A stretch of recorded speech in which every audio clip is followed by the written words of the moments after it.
I'm the voice of Opine Needles. The manifestation of Opine Needles has been my extreme frustration with our current political situation, and particularly the effete elite of the left and those who believe they need to transform America from a country of can-do to a country that must do for others.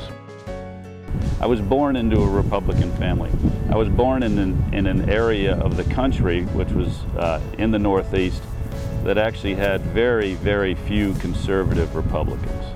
So my father's sister was Barbara Bush, and for almost as long as I can remember, George Bush was running for office initially in Texas for Senate, 2 senatorial campaigns, and in between those campaigns he served as a United States Congressman in the 7th District in Houston, Texas.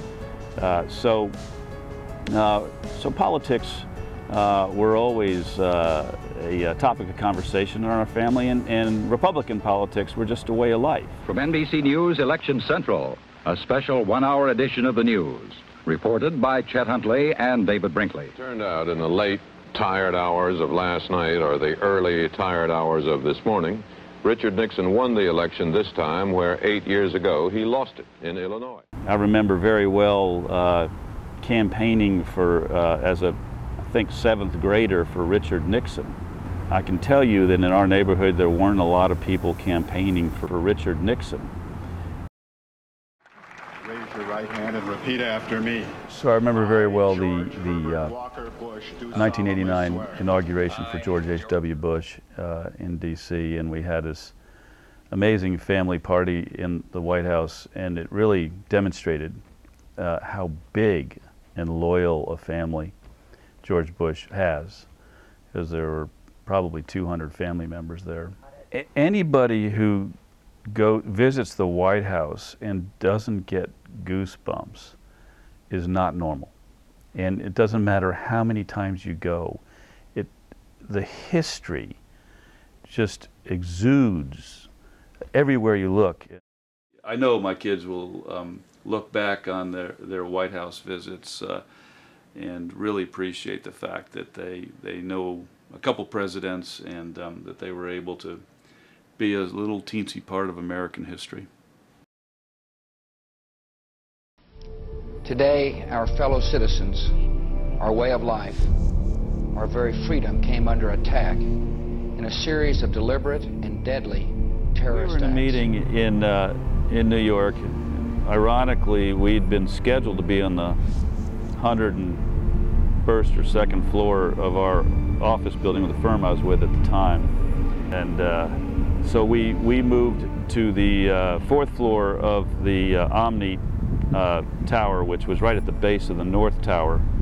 The plane hit the North Tower right over our head, and it sounded just like a missile coming in with a large explosion and then debris showering down in front of us. And I just rolled my chair 5 feet from the table over to the window and looked up, and there it was. And it wasn't really all that long after the plane hit that we began to see bodies jumping out and landing in front of us. And then we actually watched the other plane come into the South Tower. I knew we were under attack. And the ground floor was chaos. The police were all over the place, the firemen were rolling in, people were running and screaming. You know, in terms of how it's impacted me in the long run, you know, something like that you never lose, and some of the memories of what I saw that day stays with you forever. Has to stay with you forever. But the little ways maybe I've changed really is in trying to really making a conscious effort to be as good a dad as I can be, because you realize how precious life is. So.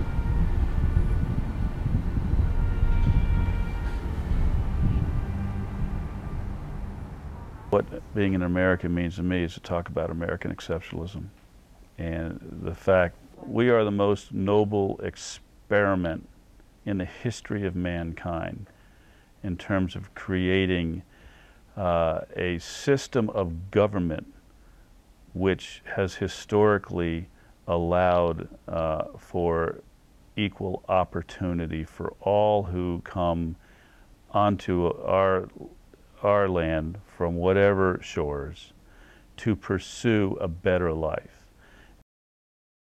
Ours has been a country where every generation of parent has yearned for and basically achieved their ultimate goal and dream, which is to leave the world in a better place than the one they've left for their children, than the one they lived in. No other country does that. No other country has the amount of pride as do Americans in their country, and it's because of our exceptionalism.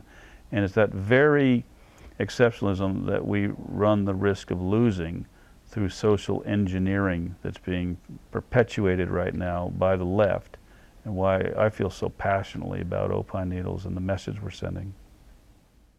I, Ronald Reagan, do solemnly swear I, Ronald Reagan, do solemnly swear that I will faithfully execute the office of President of the United States. that I will faithfully execute the office of President of the United States. For decades, we have piled deficit upon deficit, mortgaging our future and our children's future for the temporary convenience of the present.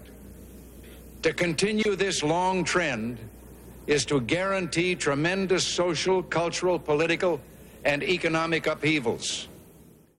We're at a tipping point as a nation. So the 2012 election is arguably the most important election in anyone's lifetime. We need a leader who is committed to the vision of our founding fathers, and through thick and thin, and popularity or lack thereof will help guide us.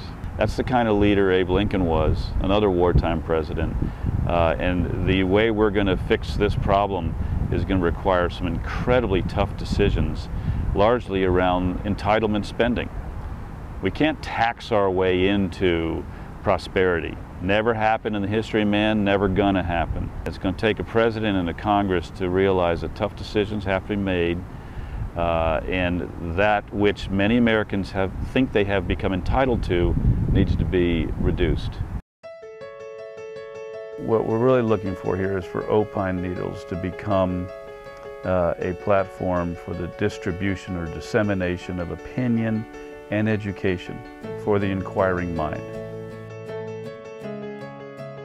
Think right, act right, vote right. It's a play on words. So it's more or less of a guiding philosophy and a play on words to steer people by way of education to start thinking, acting, and ultimately exercising their greatest right in a democracy, which is the right to vote, to do so, and to vote right at the same time.